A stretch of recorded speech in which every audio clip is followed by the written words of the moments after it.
It's really exciting to be in New York City. I came from San Francisco, so it's nice to be somewhere where rent is affordable. All right, so over the last year or so, I've become a contributor to the Go community and the Go programming language.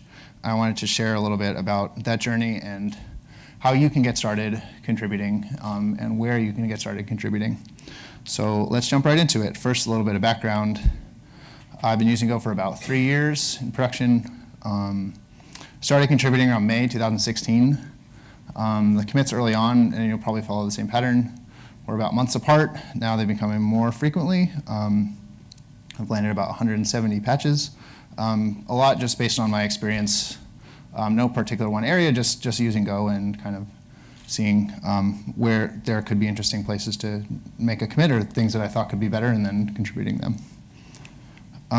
So what does contributing mean, right? There's this harmful kind of meme going around that you're not a real contributor unless you're contributing to the compiler or the standard library or you're like a wizard programmer. And that's kind of really harmful and really false. And it brings to mind this movie that I used to like growing up called The Truman Show, where Truman is surrounded by actors on a set his entire life, basically. And so the goal of everyone else is to keep him inside of this tiny little set. So one day he stands up in class and says, "I'd like to be an explorer." And the teacher pulls down a map and says, "Well, there's nothing left to explore. Like it's all there, right?" But that's totally wrong, right? Like people are making discoveries every day at the bottom of the ocean and at the molecular level and in space, and will continue to for some time, right? And contributing is the same way. Ashley McNamara covered this topic in more detail. Is Ashley here? I think. No. Okay. She covered this topic in more detail at GopherCon. I highly recommend you go and watch that talk. Search Ashley McNamara GopherCon and you'll find it. So let's cover some ways that you can contribute that aren't necessarily in the standard library or by making code contributions. One way is just by using Go or evangelizing for Go or advocating for Go at your company. So at the margin, use Go more than you would otherwise do so, right? So like write that web server in Go or write that command line tool in Go or automate some Excel process workflow using Go, right? The more you use Go, the more you'll bring your experience and your context to Go. The more ideas you'll have for APIs and useful things that you can contribute to the language. And the more kind of edge cases you'll run into. And when you find those edge cases, you can contribute error reports. Writing a good error report is a skill, one that applies just as well to the Go project as to your own project, so it's a really useful skill to learn. There are a few components to a good error report or a bug report. Number one, what you're trying to do. Number two, what did you expect to see? Number three, what did you actually see? Number four, how can anyone else reproduce it, right? So let's say, what was I trying to do? I was trying to write data to a file on disk, right? And I expected to see data in the file, and I did not see it there, right? And then here's a sample program that can reproduce exactly what it is, right? And then maybe the file has certain permissions or something, and you expected to see one thing, and then basically you want anyone to be able to reproduce your context. And if you can report errors well, if you can explain clearly what the problem is in your code, you vastly increase the probability that it's going to get fixed. You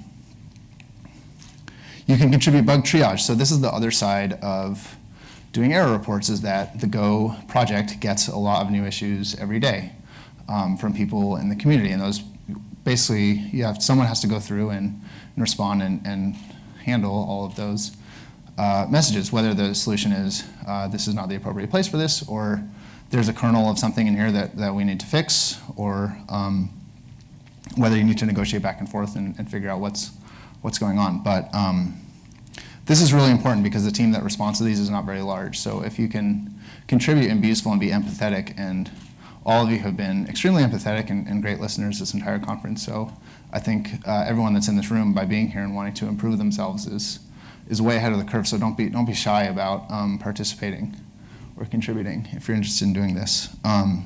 So yeah, so let's walk through some examples, right? Like things that are never going to happen. People might post something about this, right? And then someone has to respond. Someone has to say, thanks for this. This is a great. Thanks for putting a lot of thought into this. You always want to be considerate and respectful. Thanks for putting a lot of thought into this, but it's not a good fit for the Go standard library, so we welcome you can put it on GitHub, and we look forward to seeing it there, right? Like someone has to make that response, right? And that could be you. And that could help free up time for other people and help get you kind of to build trust and see what's going on in the community, right? It doesn't work. We get this variety a lot, right, where someone posts a unclear, a vague message, right? And it might be because they're angry and they're trying to vent. It might be because they don't understand English very well, or speak English very well, excuse me. And sometimes there's actually a kernel of truth in here, or something that's actually wrong, and something that could be improved upon, right?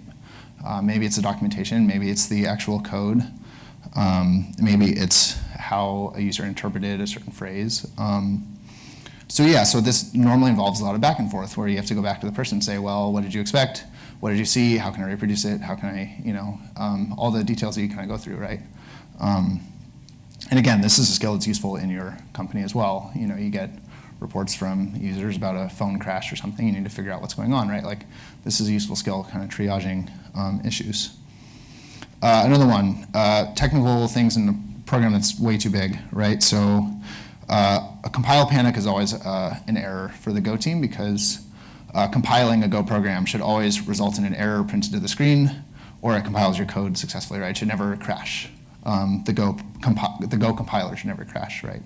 But if there's a panic in a giant program, you might want to reduce that down to something that's more manageable before you actually can fix it, right? And the other thing you want to do is you want to contribute a test to the compiler source code so that you can protect against regressions in the future, right? So this is another way that you can contribute, which is generating reduced test cases. This is another skill that translates really, really well to your job and your career.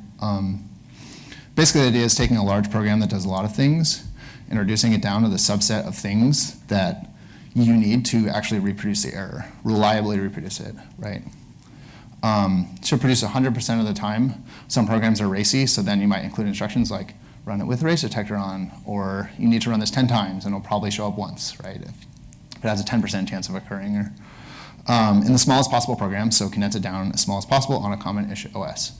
And what happens usually in the process of doing this is that you contribute something really valuable for the person that eventually fixes it, and that you have a small test that they can then check into the code and protect against regressions, right? And that makes the feedback loop really fast, because if I can reproduce the problem in 10 milliseconds, that means basically the limiting factor is how fast I can type into my computer or read the problem, right? Where if it takes 3 minutes, or if I have to compile this giant program in between runs, if it takes 5 minutes, for example, I can only do 12 runs an hour, right? 12 changes an hour. So this is really useful, right? And in the process of doing this, in the process of setting up a reduced test case, you might actually figure out how to solve the problem, right? It might point you at a small patch, right? Because if you can figure out where the problem is, you might be able to fix it. Really useful skill, highly recommend working on this. And this is something that you can do, right, with code that comes into the Go library, or when you run into problems in the, either in a third-party library that you're using or in the Go standard library, just set up a reduced test case and attach it as part of your bug report. Contribute examples. So examples are code snippets that run and sit in the documentation right next to the text description. Here is an example of an example. This is in the time package showing you how to use time.sleep. So if you want to sleep for 100 milliseconds, you type time.sleep 100 times time.millisecond, right? It's pretty clear how to use it from that example. And this is really helpful and useful for people. If you're wondering why people aren't using your library, adding examples can help drive adoption and help people see how to use your library, right? But there are a lot of places in the standard library and the third-party libraries that don't have examples at all. And a lot of places in third-party code that don't have them either. For example, the thumped package, which is used for string interpolation. The API for that package is quite large. This is about half of it. And there's one example for the stringer, right? Like this is, as of yesterday, someone might have added some today. But But yeah, you can be the person that goes and adds this, right? The other great thing about examples is if you're worried, I think it's mostly irrational to be worried about this because a lot of things get caught by the tests and by the excellent reviewers on the Go team. But if you are worried about making a change that might break the test or break something, examples can be really useful and helpful because you can't break anything. They're in example code in the documentation, right? So they're a great way to get started contributing and kind of make your first contribution because you can't screw anything up by contributing, right? You can only help. You can only move things in a positive direction and improve everything. So you can do this in the foam package. Contribute documentation. So a lot of times we update code, but we forget to update documentation, or we don't document the behavior of the program correctly, or we don't have any documentation, right? And you can contribute this, right? You can be the person that says, this is how this thing is used, and these are the edge cases that you should watch out for. And these are what we expect the inputs to be, and this is how they behave in these situations, right? You can do this. And it's really, really valuable and really helpful. You can add package documentation, right? A lot of things have maybe method documentation, but don't have package level documentation that explains how to use it. Script is an example just that I happened to run across yesterday. I had to use this to hash passwords. It's like bcrypt or any one of these libraries that takes a long time to hash something. Basically, the idea is that you can't recover the password if you have the hash. So here was the doc string. There's one function in this package called key, and there are 3 parameters, and the 3 parameters indicate how much work you should do to derive, like how many times you should try to hash this password, basically. So the documentation said the recommended parameters for interactive logins as of 2009 are n equals 16,000, r equals 8, p equals 1. So I said, well, 2009, like computers have gotten better since then, right? So what are the parameters now, or what should they be now, right? And I didn't know the answer to this, so I posted an issue. It's always good to post an issue, even if you know exactly what change you want to make. A lot of times a reviewer might ask you to make feedback. By the time you get time to make the feedback, it might be a few months from now. And it's good to have kind of the context of the issue there. It lets people know that might not be necessarily reading Garrett, but reading GitHub what the issue was. GitHub is more searchable on Google. I have a different talk on documentation, but more of your users are searching for things on Google than you would expect than actually just reading the documentation. Like they go to Google and then they jump right to a landing page. So posting issues is helpful because it's more searchable that way. So post an issue that says, here's what I found. I expected to see this. I actually saw it's 2009. I don't know what these values should be. Got some feedback from some other people on the team, and this turned into a commit, which is, here's what these parameters should be. And in the future, here's how you can figure out what they should be, right? Like if it's 2020 and no one's updated these numbers, here's how you can figure out what they should be, right, for a given CPU. Okay, so another one is you can contribute to the golang.org/x repos. So the standard library is kind of difficult to contribute to. Especially as a newcomer. It's not impossible, but it's gotten a lot of visibility. It's gotten a lot of use, obviously. And a lot of the packages haven't changed at all in 10 years, basically. Or, I don't know, 8 years. So it's more difficult, but the golang.org/x repos, which are like xnet and xsync and xbuild, they have less visibility and they're less well maintained, and they have more kind of edge cases, right? So if you're looking for contributions, the X packages are useful places where you can kind of get started if you're looking for places to contribute. So the X repos have things like a lot of the Go build tools and kind of the infrastructure around the Go community and the Go kind of packaging, like Gopherbot. If you've seen Gopherbot post on an issue, all of the code that powers Gopherbot is in the X build project, right? And there's lots of things that we would like to do with Gopherbot, but we don't really have time to do, and you can help with that. And the nice thing about Gopherbot is all the data it uses is in memory. It's basically just like looping over objects in memory and figuring out what data we want to do, right? For example, like Gopherbot now says, congratulations on your first change when you make a when you submit your first change, it'll tell you, congratulations, thank you very much. We really appreciate this. And that's just like looping over things in memory and checking, has this person made any other changes? If so, then don't show the message, right? But you can add contributions here to Go for Bot. This is TryBot. So when you submit a change, usually the reviewer will run the tests for the change. And you get this when they run the tests. If they fail, you have to look in this page to figure out why they failed. TryBots run, I think, like 20 different builders in 20 different environments, right? So run this on Mac version 10, right? Run this with the race detector on Mac version 10. Run this on Windows. Run this on Windows XP. Run this on Windows 7. And all these different environments to try to find an error, right? This page is not very good. So if you are interested in making contributions, this was in the space of about 10 minutes, I found a lot of different improvements that we could possibly make to this, right?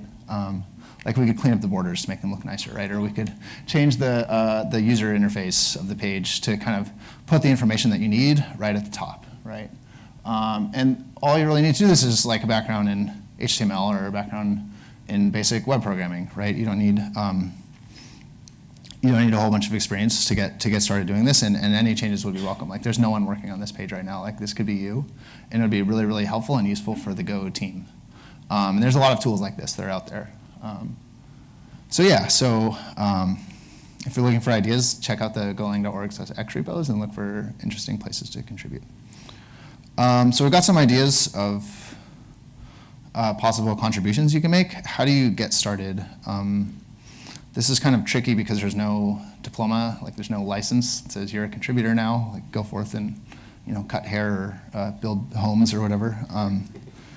Decorate homes, I guess is the.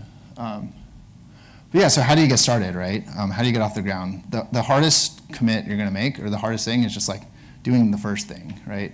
Once you do the first one, the rest are gonna be easier and easier, because a lot of it is just kind of understanding the context and understanding the infrastructure around making that first contribution. The first contribution you make in terms of code doesn't actually matter so much, right? It's more about sort of pushing through those roadblocks that might stop you from contributing, right? Or figuring out how to like run the tests, and figuring out how to sign the CLA and run the submit button, right? And update your change, right? So that stuff is all really important. So my advice is lower your expectations for your first contribution, right? Like I've heard when I've talked to people this kind of notion that your first contribution must be like a brilliant thing, right? Or must be, like some extremely useful feature, right? And it must be perfect when you submit it, right? And I don't think that's true at all. I think it's better to kind of make something that's really, really trivial to start, just so you can get all the infrastructure around it, because that's really the most important thing, is going from 0 to 1, right? And understanding how all of the surrounding infrastructure and the context works, and how replying to feedback works, and updating your code in response to that, right? Don't worry about making something perfect. Just like if it moves the project in a positive direction, it's a good change. So I have 173 commits in the project. Of those, more than half, 95, are under 20 lines of code. That's added and deleted combined, so really small. So like if I had added 10 lines and deleted 10 lines, that's 20. 78 over. Brad Fitzpatrick, who's one of the most prolific contributors to the Go project, 800 of his commits are under 20 lines. So it's pretty common to have small changes, right? And what small changes can do is they can help you kind of figure out everything, all of the context around the project. They can also help the team build trust in the changes that you're making. If you make a bunch of small positive changes in a row, that's going to be really helpful and help the team build trust in your changes. And when you submit something bigger, it'll help the team sort of be more confident that it's doing the right thing. So here's my second ever commit. It is in the archive zip package that added an S to a link, right? So it changed from HTTP to HTTPS, right? Like, this is really helpful, right? Like, it's small, sure, but it's a helpful change. It got me more familiar with the tool chain and how everything works.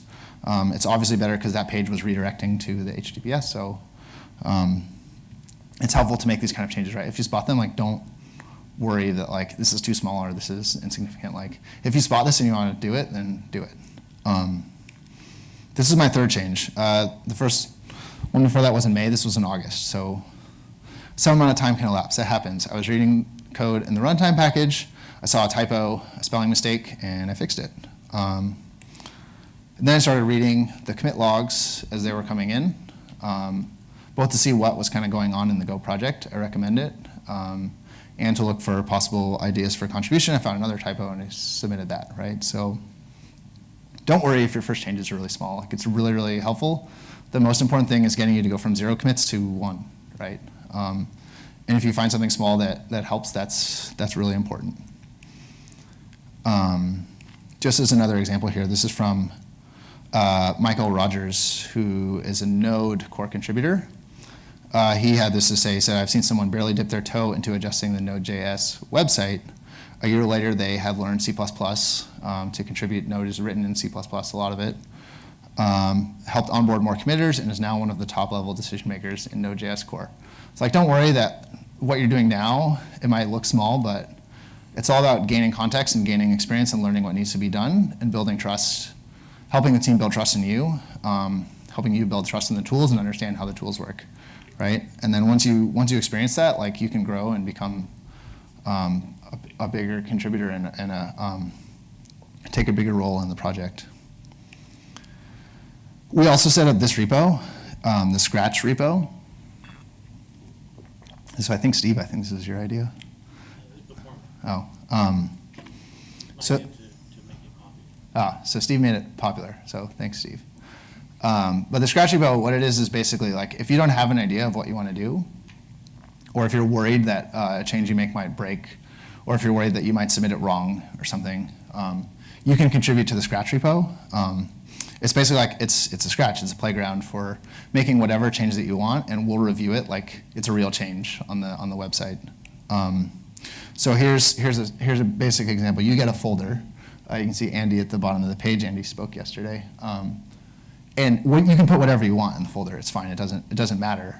But we'll review it like it's an actual change. Like, we'll check the style guide, and we'll check that you're naming your variables appropriately, and we'll check, for example, that it has a licensing header, right? So this is an example from a few days ago, I think, or a few weeks ago or something.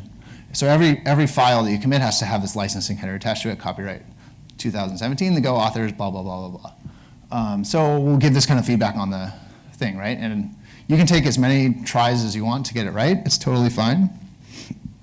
You can contribute whatever you want. Like, the goal is to just get you to go from 0 to 1, right? And it doesn't matter what you contribute. It's totally fine. You can submit at any time. I highly encourage that you go through this process if you think you want to contribute in the future, just to get used to the tool chain, right? So yeah, so we have kind of places that we can contribute. We have an idea of how to get started and how to make your first contribution. I kind of want to cover like this theory of like how the contributing process works, right? It's like theory of like how any kind of change gets made to anything, right? You have an idea of what you want to do. You investigate it. You run the tests. You make a patch. You see if the patch works. If it's bug report, you say, how can I isolate this and narrow it down? And then you get stuck, right? This happens to all of us every single day. Like, all of us get stuck in some form or another. Either we don't know something, or we don't know that we don't know something in the Rumsfeldian fashion. And then the key thing is what happens next, right? Either we figure out a way, we push through, we persist, or we quit, right? And again, this is not like a value judgment. This is not like this happens to everyone, right? Like, this happens to me 5, 10 times a day, right? This happens at the grocery store. It's like, I don't know where the apples are, so I'm gonna quit, right? Go to the bodega or something. But yeah, so like, this is what happens, right? Like, this is the process. Figure out a way, you go back to step 1, right? Then you're back through investigating, right? So the key is what happens when you get stuck, right? So our answer is essentially don't get stuck, get help, right? So we have a bunch of resources. If you do get stuck, we don't want to lose you, right? And right now there are a lot of places that you can get stuck. In most things, there are a lot of places that you can get stuck. So you can try to persist on your own, but it's easier, and we please ask us for help. Like, we love helping you out, and we would try to be as unbelievably friendly as possible, especially if you're new to the project and you have a change that you want to make. Here are the places where you can get help. We have a mailing list, Golang Dev. It's for anything related to developing on Go or contributing to Go. It's pretty low volume. Please, anything related to contributing, like I got stuck doing X, Y, or Z, and here's what I'm trying to do, and here's why this is confusing to me, and here's what I don't understand. And hopefully you get some help on there. We also have 2 Slack channels. There's a Gophers Slack. Raise your hand if you're familiar with or in the Gophers Slack. Okay, if you search on Google for Gophers Slack, you should find it. There's a ton of useful channels organized around topics, cities, tools. But there's 2 channels in there that are really helpful, and a few of us sit in all the time and can give you feedback on this, on whatever you're stuck with or confused about. You can post a CL, so if you have an idea of a patch, but you can't get the test running or something, you can just post it, right? Just say, this is as far as I got, and here's what I don't know about, right? And it's an iterative process, right? Like, you can't break anything by posting it, just post. The reviewer can give you feedback like, this isn't a promising direction, or this is, and here's where you should look for X, Y, or Z, or here's how you run the tests. And just posting the CL, CL is pull request in Garrett terminology. If you just post it, you can get that conversation started, right? And it's better to do that than to kind of walk away and forget about it, hopefully. Finally, it's okay to not know and make mistakes. Like, I have chased a lot of potential contributions that ended up not working out or not being good ideas, or not actually yielding any performance improvements a lot. So, like, don't worry about not knowing things. Don't worry about making mistakes. I've also broken a Go release, which is pretty fun, to get that message like while they're trying to release like a point release. So yeah, it's not great when that happens, but it happens. It's a part of the process. Don't worry about it. Don't not release something because you're worried about like making a mistake or getting judged. Like, mistakes happen, right? That's why we have tests, and that's why we have reviewers, right? That's why we have bug reports and triage and a lot of workflow that's designed around catching errors. So yeah, so mistakes happen. It's totally fine. The important thing is to adjust and try to adjust the process or adjust the system to improve it after that happens. Getting stuck is on the Go team too, right? So like, it's not good when people get stuck. We like people to get stuck less often. So anything that potentially leads to you getting stuck should be treated as a user experience error, right? That could be improved by changing a process, right? Or removing a step in the workflow, or putting information in the right context for you when you needed it, right? So we would love to hear your stories, whether you successfully submitted a patch, or you failed to do so, or you felt discouraged for whatever reason from doing so. Please send a message to this mailing list. We'd love to hear from you. If you just search for this phrase, Golang Dev Exp, you'll find a mailing list. You can post on the mailing list, or email the members directly. You can email me directly. My email will be on the list at the end of the talk. But yeah, because we can improve all these things. I mean, already last night, an improvement came out of a discussion at the bar, potential improvement for the workflow to automate a step in the process, right? So like, we love to hear all this stuff because we want to make it as easy as possible for everyone who wants to contribute. So how to find ideas, right? You've gone from 0 to 1, you have ideas about, where it's possible to contribute and how you can give back to the community. How can you find ideas for more lasting contributions? One idea is just watch GitHub issues, right? Check out when issues come in. You might want to set up filters. Most of the issues are prefixed with the area that they are used to, right? If you end up landing a few patches in an area, you can start looking at the issues in that. For example, like, I look at most of the commits in the like xbuild repo, right? But you can kind of look at that, right? And this will give you an idea of what's interesting to people in the Go community. If you see patterns in the issues that get reported, maybe we can improve the documentation, or we can improve a workflow. We can automate the process of responding to some set of messages that come in. So yeah, so watching GitHub is a good way to get ideas. Same with reading the commits. If you just read the commits that come in, or read the chain sets as they land, that's useful. I also post them to a channel called Commits in the Slack. If you go to #commits, I post the interesting commits as they land during the development cycle. Comparative advantage is another one, right? You don't need to be an expert or world-class You just need to be better than the Go team at some set of skills, right? And not even better than the Go team in a lot of cases, right? Like this one, you just need to like care, right? Like we're not good at web design, like as a team, as Andy was mentioning yesterday. So like what this page needs is just someone who has time, which is another place that you might have a comparative advantage, and a basic knowledge of web design, right? And maybe a little bit of CSS experience. And you can improve this page by a lot, right? But there's a lot of different places like this. Like you understand Windows, or you understand Solaris, or you understand some subset of the Go ecosystem comparatively better than most of the people on the team. That's a great place for you to look at to start contributing. Notice confusion is another one, right? Like anytime when you're developing something, and I know this happens to all of you, like anytime there's something that's confusing or weird, or where your expectation for how something works doesn't match up with how it actually works, like that's a place for a potential contribution, like literally every single time. And if you get in a habit of chasing these down and reporting issues, you learn a lot more about the stack, and you learn a lot more about the tools that you're using.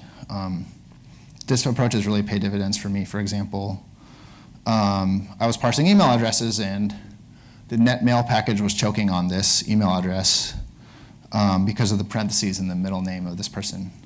But the error message was really confusing. It said no angle adder, right?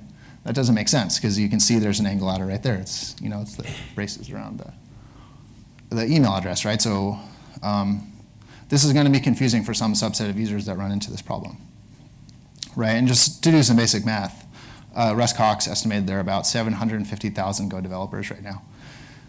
If you imagine 1% of them use the net mail package, that's 7,500 developers, right? And if you imagine 1% of those hit this edge case, that's still 75 people, right? So that's 75 people where if you fix this to make it better, like you've made their lives better and you've helped them develop their programs, right?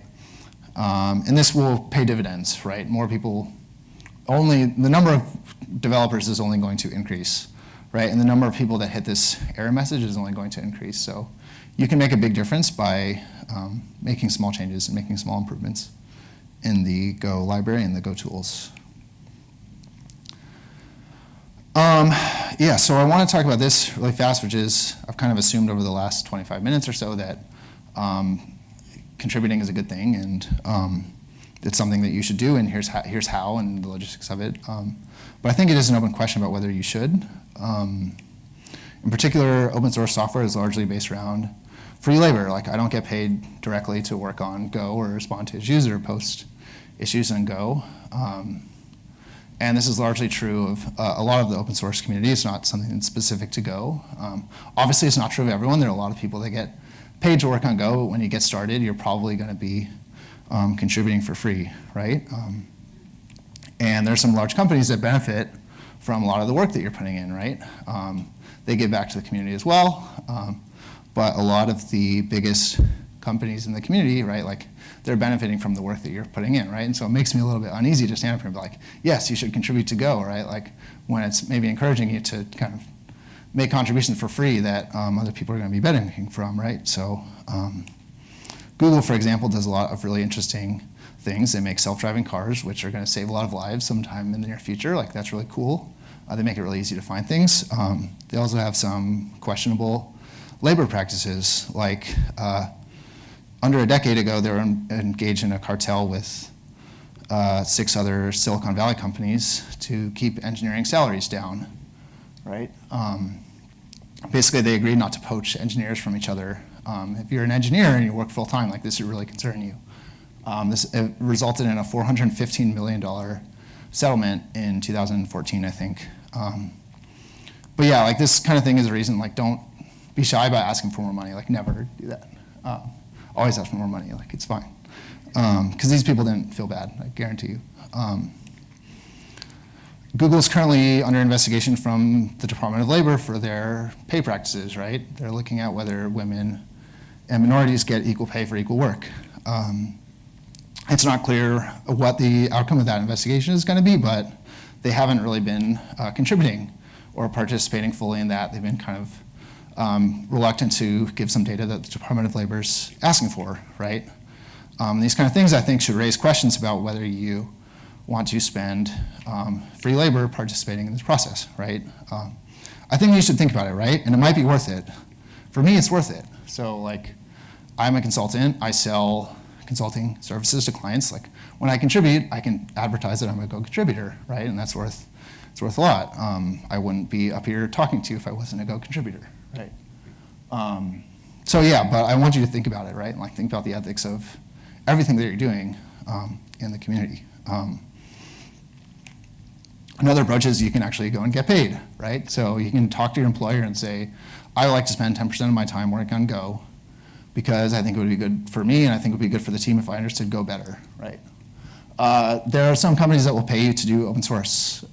So Stripe, for example, sponsors open source work a few times a year.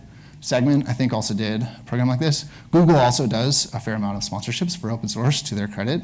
Google Summer of Code is one, for example. If you're a university student, you should look at that program. But yeah, so you can get paid. You can obviously go work at Google, right? And Google can pay you to work on that. Like, that's great. So yeah, so should you contribute? Maybe. It's just something to think about, I think. It's something that we should all kind of think about, especially I think our industry is about to get a lot of regulatory scrutiny in the near future. So that's it. That's all I've got. Thanks very much. And slides are up at the URL on the bottom of the page. Thank you very much, Kevin.